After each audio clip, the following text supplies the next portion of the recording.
Hello! Aujourd'hui j'ai décidé de vous parler d'un de mes cocktails favoris que je fais depuis de très nombreuses années avec des recettes un petit peu qui varient. Alors il y a peut-être quelques indices là sur la table. Donc ça va être le Bloody Mary. Le Bloody Mary c'est un cocktail que j'affectionne particulièrement parce que effectivement on est sur un cocktail traditionnellement d'apéritif, hein. Il est un petit peu salé, il est aromatique, on peut jouer avec sans limite. Et du coup, je vais vous montrer ma recette de Bloody Mary. Alors, première chose, j'ai commencé par réaliser un petit peu en avance parce que c'est long et puis que c'est pas passionnant. Ce que moi j'appelle un Bloody Mix. Le Bloody Mix, du coup, c'est une sauce épicée maison, hein, dans laquelle je mets de la sauce Worcestershire, je mets un petit peu de sauce soja, et après tout un mélange d'épices. On fait un petit peu comme on veut. Là, j'ai choisi de donner un côté un peu plus mexicain. Il y a du cumin par exemple, il y a du piment dedans, histoire de relever un petit peu. J'aime bien mettre du réfort aussi. Enfin voilà, on peut jouer assez indéfiniment. On peut aussi pondérer le niveau d'épices à ce qu'on aime faire. Le but du jeu à la fin, c'est d'avoir quelque chose qui a quand même beaucoup de goût, hein, parce qu'on va mettre très peu dans le Bloody Mary. C'est vraiment juste un assaisonnement. Et du coup, effectivement, pour qu'on le sente bien, que ça parfume bien le Bloody Mary, faut que ça ait un peu de patate au départ. Alors, donc pour ce Bloody Mary, donc j'ai ce Bloody Mix, dont je vais utiliser 1 centilitre.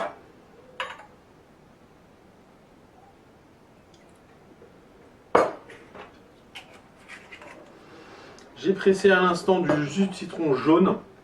Moi, je trouve ça vraiment important d'utiliser du jus de citron frais, en particulier sur ce drink-là, parce qu'effectivement, on n'a pas du tout le même rendu si on utilise d'autres alternatives. On a eu l'occasion d'essayer plusieurs variantes, mais le jus de citron jaune, c'est vraiment ce qui se prête le mieux à cet exercice. Ensuite, on va mettre donc là, j'ai mis 2 centilitres de jus de citron jaune. Ensuite, on va y mettre le spiritueux de son choix. J'insiste sur vraiment le spiritueux de son choix parce que je pense qu'on peut utiliser énormément de spirit pour faire des Bloody Mary.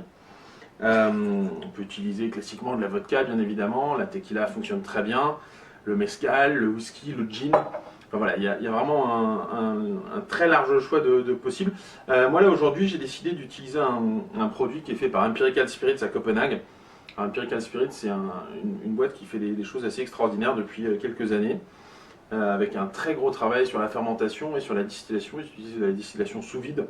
Enfin, voilà, c'est assez extraordinaire. Là, c'est un produit très particulier qui s'appelle Fuck Trump and His Stupid Fucking Wall. Donc, c'est un distillat de piment habanero. Le message est assez clair. Mais c'est un produit qui est vraiment canon. C'est super aromatique, c'est super bon. Et donc, pour finir, un ingrédient un peu roi aussi, le jus de tomate. Là, il faut privilégier le meilleur jus de tomate possible. Moi, à mon sens, c'est celui que fait Alain Millat, que je trouve vraiment juste extraordinaire. Je n'ai pas trouvé de comparaison possible. Après, vraiment, il ne faut pas lésiner sur le jus de tomate. On peut aussi le faire avec de la purée de tomate italienne, par exemple, ça fonctionne très bien. Mais il faut vraiment quelque chose qui ait du goût, qui soit hyper qualitatif, parce que si on rogne là-dessus, on aura vraiment un Bloody Mary qui va être décevant. Voilà, donc là j'ai préparé mon cocktail juste dans cette tine de shaker, tout simplement pour limiter aussi la dilution dans le verre, et je vais tout simplement le verser dans le verre. Donc c'est hyper simple à faire. Hop. Je viens mettre essentiel une branche de céleri,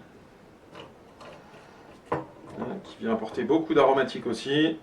Pour faire joli, je rajoute quelques petites feuilles et